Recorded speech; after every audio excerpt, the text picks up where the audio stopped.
Discussion of Srimad Bhagavad Gita. Yesterday we were discussing from chapter 2 text 45.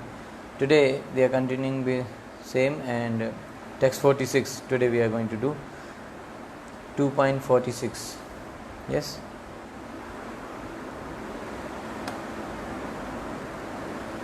यावानर्थ उदपाने सर्वता संप्लुतोदके तावान सर्वेषु वेदेषु ब्राह्मणस्य विजानतः. All purposes saved by a small well can at once be served by a great reservoir of water. Similarly, all the purposes of the Vedas can be served to one who knows the purpose behind them. Very nice. All purposes served by a small well can at once be served by a great reservoir of water. Similarly, all the purposes of the Vedas can be served to one who knows the purpose behind them. The rituals and sacrifices mentioned in the Karma Kanda division of the Vedic literature are meant to encourage gradual development of self-realization. This thing I have explained many times, that the Vedic Karma Kanda process is all about the gradual development of self-realization, but the process of devotional service and the bhakti is the direct process. Okay? So, and the purpose of self-realization is clearly stated in the 15th chapter of the Bhagavad Gita. The purpose of studying the Vedas is to know Lord Krishna, the primeval cause of everything. Vedesya sarvam aham eva vedyo. So, self-realization means understanding Krishna and one's eternal relationship with Him. Okay? The relationship of the living entities with Krishna is also mentioned in the 15th chapter of Bhagavad Gita, 7th verse. What is that? The living entities are parts and parcels of Krishna. Therefore, revival of Krishna consciousness by the individual living entity is the highest perfectional stage of Vedic knowledge. Mame vamso jivloke jivbhuta sanatana. So, the self-realization means understanding one's eternal relationship with Krishna. That's the point. Every time I have to be realized, I have to remember, I have to be in awareness of my relationship with Krishna. I am forgetting my relationship with Krishna and I am trying to build up my relationship with Maya. And what is that relationship? Controller. I want to become controller of Maya. I want to become enjoyer of Maya. To enjoy this material existence, this material world, this nature. I want to control over material nature. So, as a controller, I want to establish a relationship with Maya as a controller. And this mentality is the only cause for my suffering. Because Maya or nature is controlled by Krishna. Krishna is the true original supreme controller for nature. Yeah. But now I want to control nature, Maya, Prakriti. So, I am in direct competition with Krishna. And that's why I am suffering. How can I be happy if I am in competition with Krishna? So, what I have to do? So self-realization means that I should do some process so that I will learn my relationship with Krishna. What is that relationship? As a servant, Jeever Sarupa Krishna Nityadas. As a servitor, as a servant, I must understand my relationship with Krishna and try to re-establish my relationship with Krishna as servant. Krishna, my master. I am Krishna's servant, eternal servant.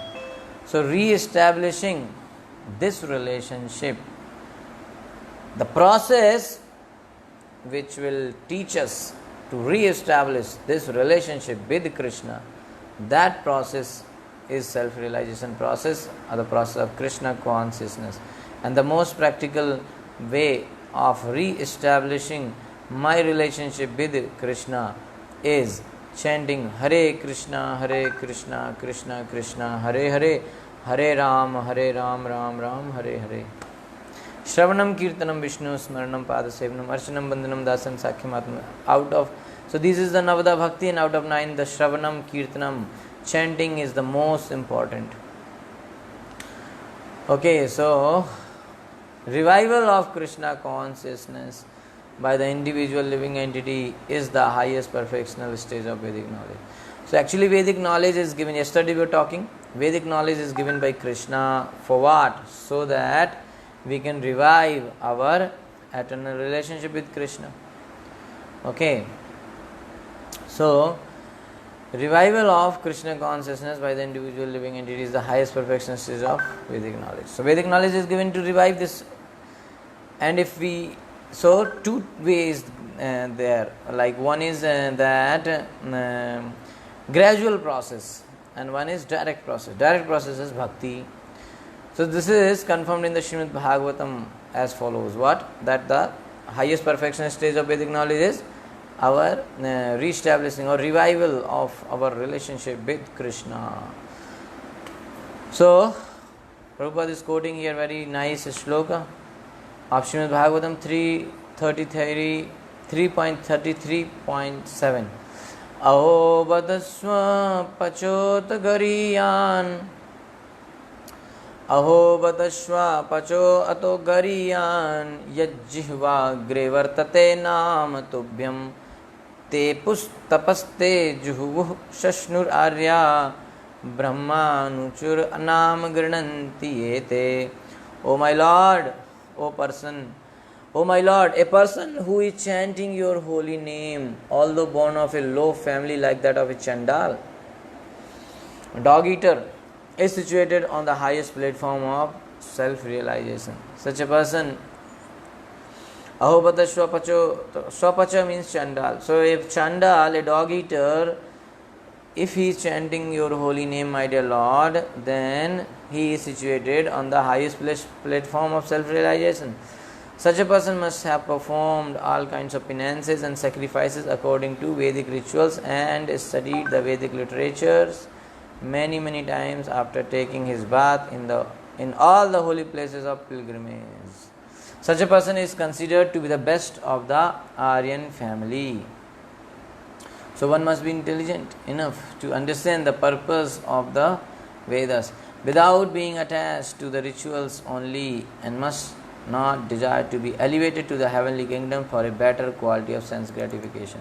So one should not be too much attached to the rituals, and one should not have desire to go to the heavenly kingdoms, heavenly planets for a better sense gratification. Must be intelligent enough to understand the purpose of Vedas, because sometimes we get confused. What is the purpose of Vedas? Purpose of Vedas is to go heaven. Purpose of Vedas is to get higher level of sense gratification, or just to perform rituals. No, Vedasya sarvam ahame vidya. Purpose of the Vedas is to know Krishna, the Supreme Personality of Godhead. So it is not possible for the common man in this age to follow all the rules and regulations of the Vedic rituals. Nor is it possible for the common man in this age to... So Prabhupada is saying very nice thing, that in the present days it's very difficult for the general people, common man, to follow the rules and regulations of Vedic ritual. Nor is it possible to study all the Vedanta and the Upanishad thoroughly. It requires much time, energy, knowledge and resources to execute the purposes of the Vedas. So this is hardly possible in this age. The best purpose of Vedic culture is served, however, by chanting the holy name of the Lord as recommended by Lord Chaitanya, the deliverer of all fallen souls. So we cannot do other, in present days Kali Yuga, other processes are very difficult. But this process of chanting Hare Krishna, which is given by Bhagavan Sri Chaitanya Mahaprabhu, is the most practical process. Very easy and very sublime, very Powerful process. So, when Lord Chaitanya was asked by a great Vedic scholar Prakashanand Saraswati why he, the Lord,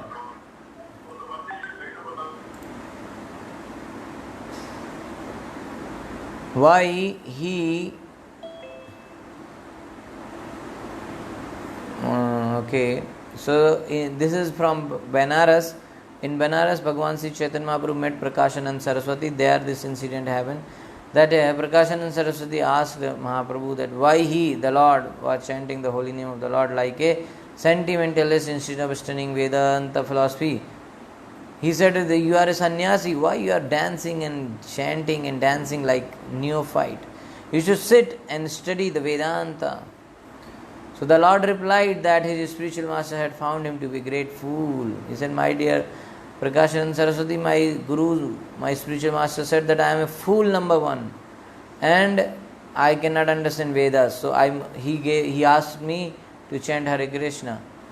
So Mahaprabhu said that his spiritual master had found him to be a great fool and thus asked him to chant the holy name of Lord Krishna.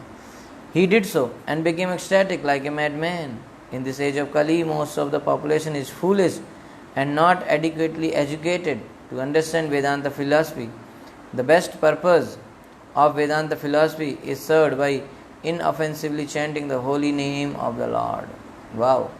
Okay, so what is that? The best purpose of Vedanta philosophy is served by inoffensively chanting the holy name of the Lord. Vedanta is the last word in Vedic wisdom, Vedanta. And the author and knower of the Vedanta philosophy is Lord Krishna, and the highest Vedantist is the great soul who takes pleasure in chanting the holy name of the Lord. Who is the topmost class Vedantist? The one who enjoys, who takes pleasure in chanting the holy name of the Lord. That is the ultimate purpose of all Vedic mysticism. Okay. So that's the point. 47. Very, very famous verse. We have time? Okay, we have time. So one shloka, so we can take. Karmanyevadhikaraste ma phaleshu kadachana ma karma phal heturbhur ma te sangotsava karmani. You have a right to perform your prescribed duty, but you are not entitled to the fruits of action. Never consider yourself the cause of the results of your activities and never be attached to not doing your duty. Very famous shloka of Bhagavad Gita. In India, many people quote this. Many people. But many people they say only one line, Karmanyevadhikaraste, you have to do your duty, but they never think about the second line. What is that? Ma phaleshu kadachan, you have no right over fruit. Everybody wants fruit. Okay, Bhagavan says that you have right, Karmanye adhikar evaste. You have right only on your activity, on your karma. Duty, not ma phaleshu kadachan. Never you have right on fruit.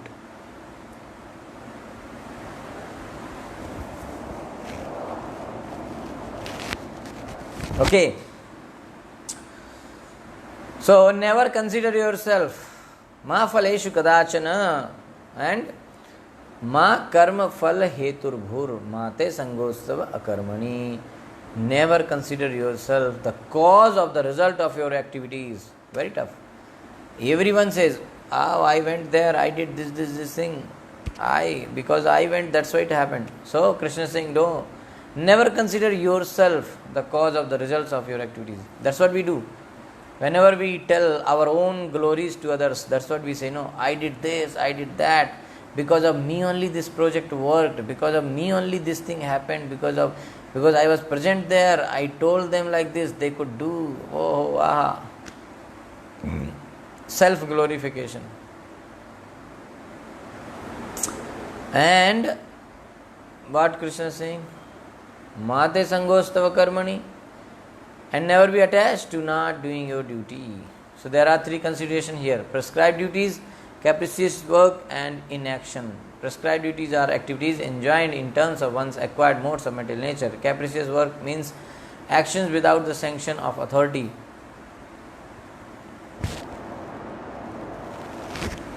And inaction means not performing one's prescribed duties.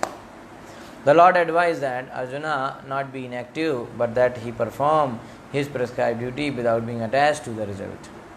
Don't stop the activity. You do your duty, your prescribed duty, but without being attached to the result. That's the point here. So one who is attached to the result of his work is also the cause of the action. How difficult it is. You have to do your work, but you should not be attached to the result of your work. Okay. And one who is attached to the result of his work is also the cause of the action. Thus he is the enjoyer or sufferer of the result of such actions. So if somebody is attached to the fruit of the work, then he is also he will also suffer or enjoy the result of such action. So as far as prescribed duties are concerned, they can be fitted into three subdivisions, namely routine work, emergency work, and desired activities. So, okay, these are prescribed duties. How to understand? So Prabhupada is explaining. Routine work performed as an obligation in terms of the scriptural injunction, without desire for results. Inaction in the mode of is action in the mode of goodness. Work with results becomes a cause of bondage, therefore such work is not auspicious. Everyone has his proprietary right in regard to prescribed duties, but should act without attachment to the result. Such disinterested obligatory duties doubtlessly lead one to the path of liberation. So Arjuna was therefore advised by the Lord to fight as a matter of duty without attachment to the result. His non-participation in the battle is another side of attachment. So such attachment never leads one to the path of salvation. So any attachment, positive or negative, is cause for bondage. This is very important. Positive attachment or negative attachment, both will cause bondage. Inaction is sinful. Therefore, fighting as a matter of duty was the only auspicious path of salvation for Arjuna. Okay. So basically the point is here that one should not be attached for not doing his duty. But he should do his duty, but he should not be attached to the fruits of the duty, fruits of the action, the result of the action. He should not take credit like that. Okay, never consider yourself the cause of the result of your activities. Never consider yourself that you are the cause, because Sarva Karan Karanam, the supreme cause is Krishna. Okay, so and never like you have right to perform duty. So you do your duty, but don't think about the fruits. You are not entitled to the fruits of action. You may or may not get the fruit. So be ready. Okay. So many people say you do your duty, but they never talk about this thing. They say, Karma Yoga, Bhagavan says in Bhagavad Gita, you should do your duty, so I am doing my duty and not chanting Hare Krishna. So that's not like that. Okay. So there are like routine work, emergency work, and desired activities. So routine work performed as an obligation in terms of the scriptural injunction, without desire for results. Okay, and that is goodness. And work with emergency work and desired activities. So work with results becomes a cause of bondage. Therefore, such work is not auspicious. So everyone has his proprietary right in regard to prescribed duties, but should act without attachment to the result. So same thing is coming again. That everybody has his proprietary right in regard to his prescribed duty, but should act without attachment to the result. Such disinterested obligatory duties doubtless lead one to the path of liberation. So in this way, one should be attached one should not be attached for the fruit, but he should do his duty. Okay, so that's the point here. That means there are like karma, vikarma and akarma. So karma means the duties which are mentioned in the scriptures, Vikarma means which is against the scripture, and akarma means only for the pleasure of Krishna. Yes. So one should do the activity for the pleasure of Krishna. Okay. Hare Krishna. Thank you so much. Srila Prabhupada ki jai. So 48 we shall do tomorrow. Okay. Thank you so much. Srila Prabhupada ki jai. Granth Ashram Bhagavad Gita ki jai.